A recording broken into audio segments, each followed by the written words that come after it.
Now today the Sacramento Kings played against the Los Angeles Lakers, where LeBron James, after missing a whole month of games, finally played and had 16 points, 8 rebounds, 7 assists, and a loss to a very talented young Sacramento Kings team.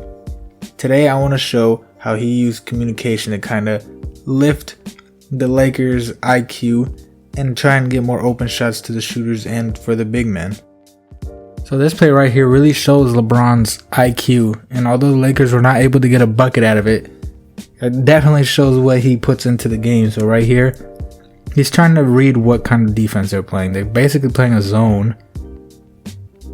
So he tells Drummond to come out, and he tells Caldwell Pope to go all the way to the hash mark right there. Now going to the hash mark basically puts Buddy Hield and Me Too in a position. If Me Too has to go help, and Buddy Hield has AD and Caldwell Pope on his side, LeBron knows this. So they go up on the screen. Andre Drummond comes up, and then Me Too has to go up. But Buddy Hield kind of flashes like he's gonna go, and then it's able to, with the bad pass to AD, Harkless is able to get back into play. Pump fake, KCP shoots it, miss. Now the Lakers are able to get the rebound, but look, it's a mismatch right here. Buddy Hield is on AD. LeBron notices this as well, so he's like go to him.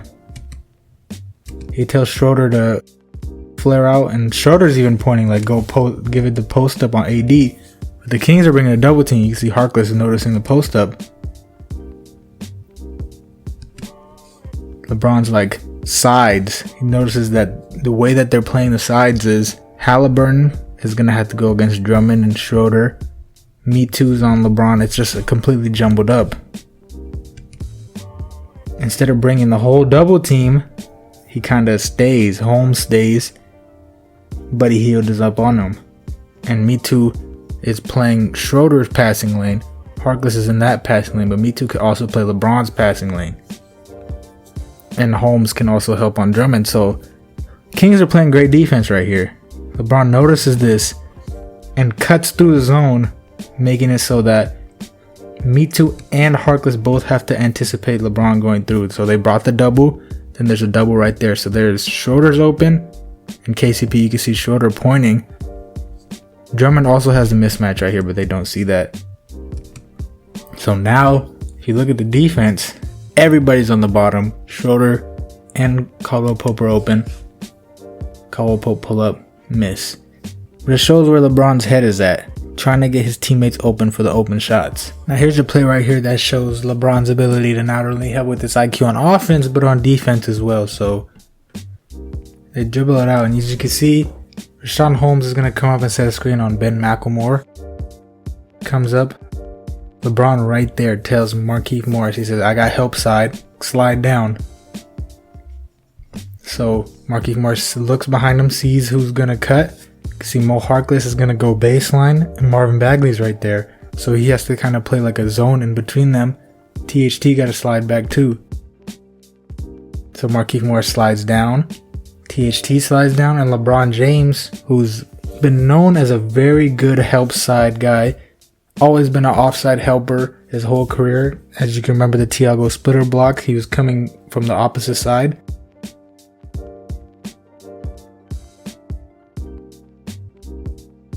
Comes up, basically tries to set a charge, and you see Bagley kind of square in. But Markieff Morris had to make a decision between Bagley or Harkless. Whoever he went to, he had to cover both of them. THT had to slide down, but THT didn't slide down to Bagley. He slid down to the guard, which is kind of wrong, but it is what it is. He's able to slap it out. Ben McLemore is able to get the steal. And that all started from LeBron's communication, telling him, hey, I'm going to go help. Slide down. He's cutting. My man will be cutting.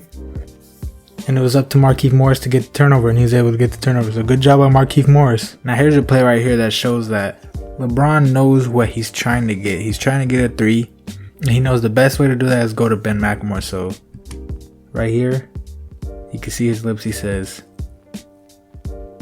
I'm going to give it right back to you. Now THT's on the other side of the court. Ben McLemore's on the other side, trying to get a three. He's looking, gives it to Ben McLemore. And he goes through, posts up. Everything's spread out. There's no one in the middle of the court right here. So if somebody goes through right there, it will get everyone's attention. LeBron gets it in the post. Ben McLemore slides to the corner. And he sets a screen. Now, the Lakers ran a play similar to this where THT went down and set a screen on Marquise Morris. Marquise Morris cut to the basket. Dunked it. Basically started a big run. So